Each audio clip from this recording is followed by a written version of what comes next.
এই বিলের যে দুর্নীতি শুরু হয়েছে, মাননীয় মন্ত্রীর দৃষ্টি আকর্ষণ করে বলছি, দেখেন আপনারা এই যে নেত্রীর নাম ব্যবহার করে বিদ্যুতের প্রিপেইড মিটারের বিলে ব্যাপক কারচুপির অভিযোগ দিনে দিনে বাড়ছে। আসসালামু আলাইকুম দর্শক, বর্তমানে আমাদের দেশের বিদ্যুৎ মন্ত্রণালয়ের অনিয়মের কথা তো সকলেই জানেন। কারণ 1 ঘন্টা বিদ্যুৎ থাকলে 3 ঘন্টা হচ্ছে লোডশেডিং, তাও বিল দিতে হচ্ছে হাজার হাজার টাকা। জানিয়ে এবার মুখ খুললেন ব্যারিস্টার সুমন, কারণ তিনি নিজেও এবার এই অনিয়মের শিকার। তাই আজ বিদ্যুৎ মন্ত্রণালয় সহ ওই মন্ত্রণালয়ের বিভিন্ন কর্মকর্তাদের দুর্নীতি ফাঁস করলেন ব্যারিস্টার সুমন। তাহলে চলুন দর্শক, আর কথা না বাড়িয়ে মূল ভিডিওতে চলে যাই। শুরু করেছি মহান সৃষ্টিকর্তার নামে, যিনি পরম করুণাময় এবং অত্যন্ত দয়ালু। আমি এখন Dhaka power distribution company limited, এইটাতে আমার বাসার বিল, এই বিল দেখাইতে আসছিলাম যে কেন আমার বিরুদ্ধে এইরকম নির্যাতন চলতেছে। আমার এটা হচ্ছে গিয়ে সেপ্টেম্বর মাসের বিল। আমার এক একটা বিল এই মাসে বিল আসছে হচ্ছে গিয়ে 3300, এর আগের মাসে আসছে 1300, এর আগের মাসে আসছে 270। এর মানে হচ্ছে গিয়ে নিশ্চয়ই কোন একটা ঝামেলা হয়েছে, নাইলে আমার ছেলেও নাই, মেয়েও নাই, বউ বাচ্চা কেউই নাই, আমি একা থাকি আমার পিএস নিয়ে বাসায়। আমার বাসায় কেন হঠাৎ করে 1500 আর হঠাৎ করে 3000 বিল আসবে?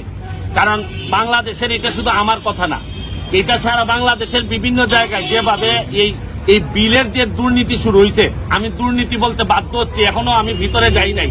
কারণ হচ্ছে গিয়ে একই বাসায় একই মানুষের কিভাবে 1300 আর 4000 কেমনে বিল হয়, এইটা আমি দেখেন, এই বিলের কাগজ ছাড়া আমি কথা বলতে চাই না। কাগজ আমার কাছে 5 মাসের কাগজ জমা হয়েছে, এই জন্য আপনাদের সামনে দুইটা কথা বলতে চাই। আবার কত বড় দেখেন, শেখ হাসিনার উদ্যোগ, ঘরে ঘরে বিদ্যুৎ, শেখ হাসিনার নাম ব্যবহার করে এরা এই বাটপারি শুরু করছে। এই করোনাকালীন সময়ে আমি বাসায় ছিলাম না, আমি আমার গ্রামের বাড়ি ছিলাম। এই গ্রামের বাড়িতে থাকাকালীন সময়ে দেখছি আমার বিল 3500 টাকা বিল আসছে। এর মানে ভৌতিক বিল। এরা এখন প্রাতিষ্ঠানিক দুর্নীতি শুরু করছে। আরে ব্যক্তির বিরুদ্ধে তো কথা বলা যায়, এই এত বড় প্রতিষ্ঠানের বিরুদ্ধে কথা বলবেন আপনি কিভাবে? কার বিরুদ্ধে কথা বলবেন? মাননীয় মন্ত্রীর দৃষ্টি আকর্ষণ করে বলছি, এই নেত্রীর নাম ব্যবহার করে, উপরে নেত্রীর নাম দিয়ে এই যে আপনারা ভৌতিক বিল দেওয়া শুরু করছেন, এইটা শুনেন। সকালবেলা উঠে যে গার্জিয়ান যে 1500 টাকার বিলের জায়গায় যে 3000 3500 টাকা বিল দেখে, তার জীবন তো এইভাবেই শেষ হয়ে যাচ্ছে।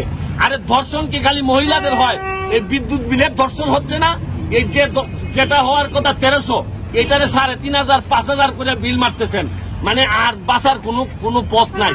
কারণ প্রাতিষ্ঠানিক দুর্নীতি যখন আপনি অবস্থান নিয়ে নেয়, তখন আমাদের যারা জনগণ আছে, জনগণের 12টা বেজে। এই যে দেখেন, আমি কাগজপত্র ছাড়া একটা কথাও বলছি না। এইভাবে যদি চলতে থাকে, আমি মাননীয় প্রাইম মিনিস্টারের দৃষ্টি আকর্ষণ করে বলছি, এরা কিন্তু 12টা বাজায় ছাইড়া দিবে জনগণের। এদের কাছ থেকে কিন্তু বাঁচার কোনো উপায় নাই। কারণ ব্যক্তির বিরুদ্ধে তো মামলা করা যায়, এত বড় প্রতিষ্ঠানের বিরুদ্ধে আপনি মামলা করবেন কিসের ভিত্তিতে? আমি বলবো যে এখনো সময় আছে, এটা চেক করেন। কারণ করোনাকালীন সময়ে এদের বিরুদ্ধে অভিযোগ আসছিল, এরা যা মন ধরে বিল দিছে, পরে আবার কেউ বলে যে ম্যানেজ করছে, অ্যাডজাস্ট করছে। এইভাবে একটা দেশ চলতে পারে না। কারণ আমার তো ব্যারিস্টার মানুষ, আমি বিল দিয়ে দিতে পারবো, অসুবিধা নাই। কিন্তু যারা নিরীহ নির্যাতিত, যারা এই অফিসে চাকরি করে, এরাও তো বিল দিতে কষ্ট হবে। হয়তো এরা অফিসে চাকরি করে বলে পক্ষে বলতে চায়, কিন্তু আমি শুধু বলতে চাই এইটার ব্যবস্থা গ্রহণ করেন, নাইলে মানুষের দীর্ঘ নিঃশ্বাসে কোনোদিন সোনার বাংলা, বঙ্গবন্ধু সোনার বাংলা হবে না। তাহলে দর্শক, একবার আপনার কথায় চিন্তা করে দেখুন, প্রতি মাসে যদি একজন মানুষের এত টাকা বিদ্যুৎ বিল আসে, তাহলে মধ্যবিত্তরা কিভাবে সংসার চালাবে? তাই আজ সাধারণ জনগণের কথা চিন্তা করে বিদ্যুতের দুর্নীতি ও অনিয়মের বিরুদ্ধে প্রতিবাদ শুরু করেছেন ব্যারিস্টার সুমন। চলুন দেখে নিই ভিডিওর আরো কিছু অংশ। হুতুরে বিদ্যুৎ বিলে অতিষ্ঠ গ্রাহক, যা নিয়ে সবচেয়ে বেশি অভিযোগ করেছেন প্রিপেড মিটার ব্যবহারকারীরা। কারো মতে বাড়তি ব্যবহার না করেও মাসের ব্যবধানে জমা করতে হচ্ছে কয়েক গুণ পর্যন্ত।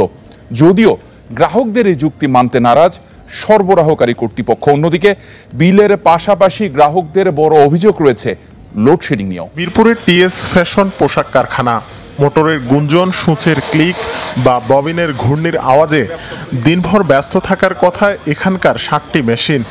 ক্রেতা চাহিদা কমায় গেল 2 মাস ধরে চলছে অর্ধেকেরও কম মেশিন। বসানো হয়নি ফ্রিজ, এসি কিংবা বৈদ্যুতিক কোনো যন্ত্রপাতি।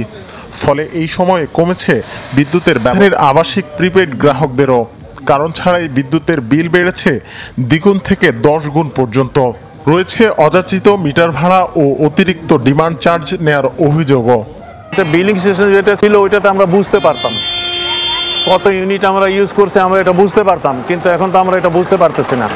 আর যেটা আমরা কার্ড চার্জ করি, কার্ড চার্জ করার পর তারা ট্যাক্স এত টাকা, মিটারের এত টাকা, তো এটা নিলে পরে আর তাদের কাছে তো কিছু বলা। গেল ফেব্রুয়ারিতে বাড়ানো হয় বিদ্যুতের দাম, যেখানে প্রথম ধাপে 50 ইউনিট ব্যবহারে ইউনিট প্রতি ধরা হয় 4 টাকা 63 পয়সা, আর সর্বোচ্চ 600 ইউনিটের বেশির ক্ষেত্রে। তো দর্শক, আপনি যদি অনিয়মের ভুক্তভোগী হয়ে থাকেন তাহলে অবশ্যই কমেন্টে জানিয়ে যাবেন এবং আশা করি ব্যারিস্টার সুমনকে একটা ধন্যবাদ দিয়ে যাবেন।